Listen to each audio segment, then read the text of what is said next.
Buenas tardes a todas y todos. Estamos ahora con San Juana Martínez. Ella es periodista y escritora mexicana y vamos a tener desde su punto de vista qué es lo que viene para México con este cambio de gobierno y también para las y los migrantes que estamos ya radicando en Estados Unidos. San Juana, buenas tardes. ¿Cómo estás? Qué gusto saludarte. ¿Qué tal? Muy buenas tardes. Un gusto estar contigo, Sandy, con tu auditorio. San Juana, pues este día que parecía que no iba a llegar nunca, por fin ya se acerca y te preguntaríamos primero cuál es el balance que deja Enrique Peña Nieto. Pues mira, es un balance bastante negativo. Yo creo que ha sido uno de los peores presidentes que ha tenido México, aunque la competencia está reñida. Al menos es el peor presidente de la historia reciente de este país, con unas reformas estructurales que no han servido para los ciudadanos de a pie y con un retroceso en las luchas sociales muy importantes en términos laborales, por ejemplo, en términos sindicales, en términos de derechos humanos, también de todo lo que tiene que ver con la economía de los mexicanos, porque los salarios de los trabajadores bajaron a un nivel estratosférico. Tenemos los peores salarios de la región. Estamos en el último lugar de salarios al nivel de Bangladesh, por ejemplo. Dejó en la pobreza a más de 15 millones de mexicanos, es decir, si antes si Calderón dejó 10 millones, pues dejó más. Estamos hablando de la mitad de la población de México que vive en situación de pobreza.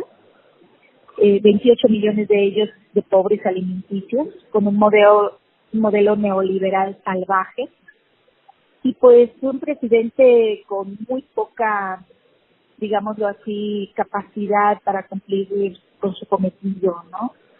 Peña Nieto demostró carecer de esa capacidad, de no tener el nivel de estadista para sacar adelante de su crisis. A México, al contrario, deja un país verdaderamente destruido en el tejido social por la guerra contra el narcotráfico, por la drogodependencia, un país hecho pedazos en muchos sentidos, y pues pasará a la historia como eso, como uno de los peores presidentes de México. Pero tal pareciera que Andrés Manuel lo tiene como un demócrata, ¿no? Entonces, ¿hay una luna de miel entre Andrés Manuel y Enrique Peña Nieto? Yo creo que es una luna de miel ficticia, ¿no? Yo recordaría la opinión de Andrés Manuel López Obrador en campaña, que no dejó de decir que Peña era un presidente pésimo. Y bueno, ahora como presidente, como el presidente de México, pues es evidente que él tiene que utilizar la diplomacia y tener una transición tersa, una transición de terciopelo se le llama, ¿no? Sin aspavientos, sin episodios violentos, ¿verdad? Y sin romper esa armonía supuesta o simulada entre los mandatarios, el que deja y el que toma, pues por la razón de Estado. Eso podríamos comprender. Yo creo que la mayor parte de la población está deseosa de justicia, que se procese judicialmente el expresidente, empezando con Peña Nieto, siguiendo con Calderón, con Fox, con Cedillo, con Salinas de Gortari, que se les procese y que si son culpables se les encarcele y por supuesto que devuelvan lo que le pertenece al pueblo de México, lo que robaron. Entonces, estamos hablando de un gran reto que Andrés Manuel López Obrador tiene para el futuro, ¿no? Hacer justicia, y creo que en marzo va a hacer una especie de consulta con todos sus fallos que tienen estas consultas, o a lo mejor más regularizada por el INE, para saber qué es lo que opina el pueblo. Yo te digo, tocando el pulso de la opinión pública, te digo que la mayoría de los mexicanos legítimamente están exigiendo justicia, y ojalá y así sea. San Juana, vienen retos importantes para Andrés Manuel. Hace unos días él ya empezó a trabajar, a tomar las riendas con la anuencia de Peña Nieto, a tomar las riendas de la política pública en el país, y ha estado dando pasos o retrocediendo en algunas cosas que Andrés Manuel había dicho. Por ejemplo, la Guardia Nacional, ¿no? Él había comentado que que iba a sacar al ejército de las calles y no solo se retracta, sino que pide un cambio constitucional para ya tener a las Fuerzas Armadas legal y constitucionalmente en las calles. Viene un reto muy fuerte. ¿Cuál es tu punto de vista? ¿Qué esperaríamos de la presidencia de Andrés Manuel? Bueno, mira, es un cambio de régimen, ciertamente, no es un cambio de gobierno, por las diferencias que hay entre unos y otros. Que también nos va a ir, pues nos vamos a dar cuenta los primeros meses, con una serie de reformas que él tiene planeadas. En términos de la Guardia Nacional, pues ciertamente es preocupante que siga la militarización en las calles. Muchos hemos opinado al respecto que es un gran error y es exigido que cumpla con su palabra. Yo creo que de entrada él ha pretendido que no pelearse con el ejército, ¿no? Andrés Manuel es un hombre muy astuto, muy hábil, y no va frontalmente, o sea, no se iba a pelear con el ejército llegando, ¿no? El ejército ya tiene montado un gran negocio en el tema de la guerra contra el narcotráfico y no lo va a dejar nada más así, metiéndolo otra vez a los cuarteles. Todos sabemos que es fácil sacarlos de los cuarteles, pero no meterlos. Entonces, creo que su estrategia es, como bien lo dejó claro ante las tropas en este discurso histórico de esta semana, pues tenerlo como aliado, hacerse con su ejército. Como es el comandante en jefe de las Fuerzas Armadas, pues tiene que ser así. Y luego ir midiendo el terreno y la opinión pública, el deseo de los mexicanos. Son los mexicanos los que van a decidir o a opinar en marzo sobre esta consulta que se va a hacer sobre la Guardia Nacional. Es preocupante por el tema de derechos humanos. Como tú bien sabes, el ejército tiene más de 7,000 denuncias por violaciones graves a los derechos humanos, que va desde ejecución extrajudicial, tortura y desaparición forzada. Estamos hablando de Fuerzas Armadas ciertamente protegidas por el fuero militar, que les permite tener licencia para cometer graves violaciones a los derechos humanos, que van desde ejecuciones extrajudiciales, como decía yo. Entonces, son Fuerzas Armadas que tienen en su haber crímenes de Estado. Primero, Andrés Manuel debería de resolver esos crímenes de Estado, empezando por Ayotzinapa, por Tlaxcala, y luego ya veríamos, ¿verdad?, con otros pendientes que hay sobre sus crímenes, porque la mayoría de los militares criminales están impunes, precisamente por ese fuero militar que ha permitido que ellos tengan licencia para matar, para desaparecer, para torturar.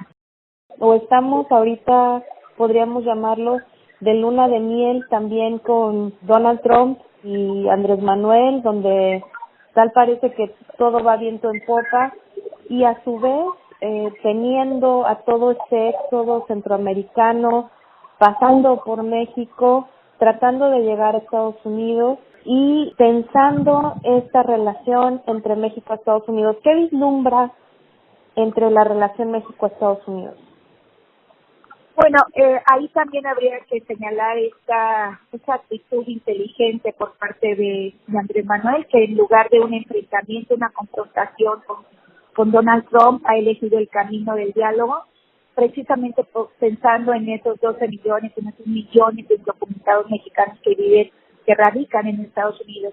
Él ha dicho hoy en una extensa entrevista publicada en el periódico La Jornada que uno de sus claves va a ser la regularización de los compatriotas, ¿no? Que él se va a entender, que va a enfocarse directamente al tema migratorio, intentando beneficiar a nuestros connacionales que viven del otro lado de la frontera, y ojalá ya así sea, porque es una gran necesidad, es urgente reunificar familias, proteger a nuestros hermanos mexicanos. No podemos tener un país dividido en términos de su población, o al menos una buena parte de esos mexicanos viven en Estados Unidos, que vivan en mejores condiciones, y para ello necesitamos un presidente inteligente, que no se arrodille como lo hizo Enrique Peña Nieto y Luis Videgaray, sino que con dignidad, con fortaleza, con la fortaleza que le da la legitimidad de haber sido votado por 30 millones de mexicanos, exigir un respeto y un tratamiento digno para nuestros hermanos mexicanos, ¿no? Yo creo que es lo mínimo que Andrés Manuel puede hacer al respecto. Y aparte, él ya lo ha dicho, que uno de sus temas prioritarios va a ser el tema migratorio. Y como vuelvo a repetir, ojalá y así sea, Sandy, por el bien de todos. Así es. ¿Qué piensas de esa indignación que se ha desatado por la medalla a Jared Kushner por parte de Enrique Peña Nieto como uno de los últimos actos? Creo que es una humillación, creo que es inaceptable, es una medalla manchada pues por la corrupción, por la decisión unilateral de Peña Nieto y de Videgaray de dar una medalla que no representa el sentir de los mexicanos. El gobierno y Donald Trump ha llamado a los mexicanos criminales, violadores. No se les puede condecorar por una cosa así, me parece indigno y muy humillante. Lo que pasa es que no nos debe sorprender. Peña Nieto se va como llegó, de manera indigna, como el peor presidente de México. San Juana, para cerrar, hemos estado viendo y sabemos que Andrés Manuel es un hombre conservador por sus creencias religiosas, por cómo se desarrolla en su vida, tanto pública como privada, pero lo rodean personas que tienen un pensamiento progresista. Estamos hablando, por ejemplo, de Olga Sánchez Cordero, que ha dicho la legalización del uso y distribución de la marihuana va, el aborto, y no como tal, sino dejar de penalizar a las mujeres por decidir sobre su propio cuerpo va, y otras reformas progresistas irían de la mano de este equipo que tiene, que al parecer va pasos adelante de él. ¿Piensas que es una de estas cosas sería indispensable para movernos hacia la cuarta transformación? Pues mira, la moneda echada al aire, querida Sandy, o sea, tendremos que ver cuáles son sus primeros pasos. Afortunadamente hay gente, como tú bien dices, progresista en su equipo. Él sí ha dado muestras de ser conservador, su alianza con el PES no lo dice todo, más por sus creencias religiosas. Más allá de eso, tendríamos que ver cuáles son las conquistas. Lo que se trata es no consentir una involución en las conquistas sociales, en las luchas de las mujeres, por ejemplo, y de todo lo que tiene que ver con el espectro de derechos humanos y demás, y que finalmente sea respetado la decisión de manera autónoma e independiente de sus secretarios de Estado. La próxima secretaria de Gobernación, Olga Sánchez Cordero, ha manifestado abiertamente sus ideas con respecto a la interrupción libre del embarazo, que ha dejado, sin embargo, hay que decirlo, en México, un montón de mujeres detenidas, presas, que en este momento están en la cárcel por haber interrumpido su embarazo y de manera injusta, ¿no? Yo creo que es una de las grandes conquistas del grupo de mujeres de Morena que pretenden lograr. Es una de las grandes luchas y esperamos que así sea. Y ese es el sentir de la mayoría de los mexicanos y si se logra en la Cámara. Las otras conquistas tendremos que irlo viendo poco a poco, hasta dónde Andrés Manuel va a demostrar que es un hombre que respeta la libertad de las mujeres, su contribución a la democracia, a la política, al sistema político mexicano en equidad. Él ha buscado la equidad en su gabinete, en la Cámara, en ambas cámaras. Entonces, es cuestión de ir observando, ir analizando poco a poco las decisiones que va tomando, y con mucho gusto en este espacio lo haremos, mi querida Sandy. Muchas gracias, San Juana. ¿Tienes esperanza? ¿Hay esperanza? Yo sí, soy una optimista irremediable. Creo en la utopía, creo en el cambio para nuestro país. He luchado durante muchos años por ese cambio. Quiero dejarle un mejor país a mis hijos, a los jóvenes, que son el futuro y el presente de México. Y en eso nos ha ido la vida, querida, desde nuestras trincheras, luchar por el cambio, por la transformación de este país. Ya no lo merecemos, ¿no? Así es, San Juana. Pues te agradecemos muchísimo desde este espacio y estaremos siguiendo tus columnas en La Jornada y en otros lugares donde escribes. Muchísimas gracias por esta entrevista. Gracias a ti, un abrazo.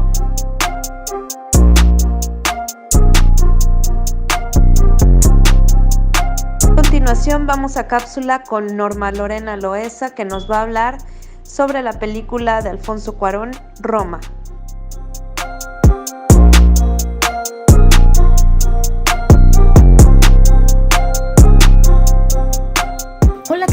les enviamos un saludo con mucho cariño y les damos la bienvenida nuevamente a este espacio para hablar de cine. En esta ocasión vamos a hacer algo diferente. Sí vamos a hablar de una película, pero más que hablar de ella en sí misma, vamos a abordar el fenómeno que se produce a partir de ella. Como sabemos, el cine no solo es entretenimiento, también es arte y un importante termómetro cultural. Para ilustrar este comentario, vamos a conversar sobre la película Roma, del realizador mexicano Alfonso Cuarón, que aborda la historia de una familia mexicana que vive en la Ciudad de México en los años 70.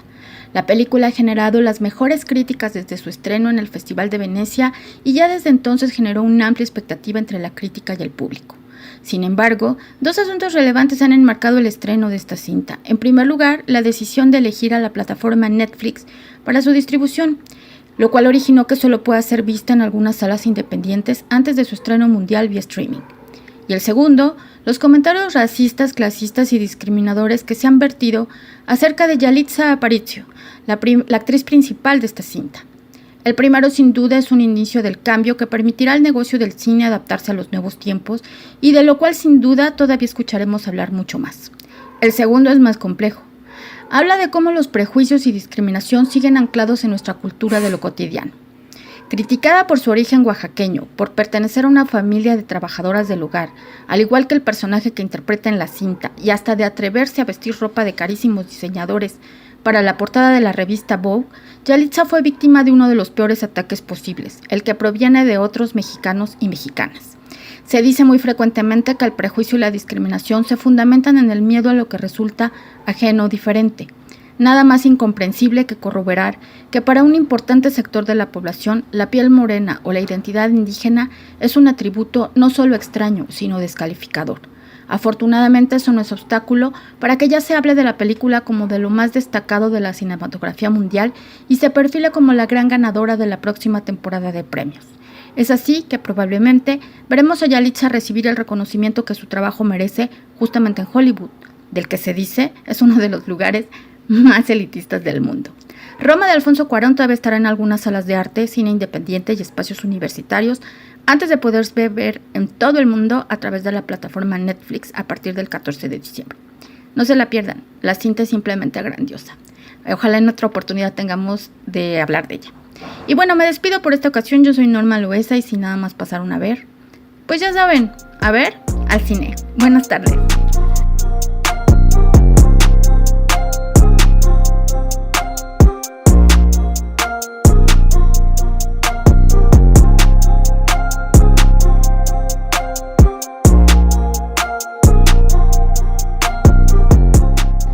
Amigos y amigas, nos despedimos de esta emisión, pero nos escuchamos el próximo miércoles a las 11:30 en Efecto Violeta por Spanish Public Radio. Mi nombre es Sandy Choreño. Hasta la próxima.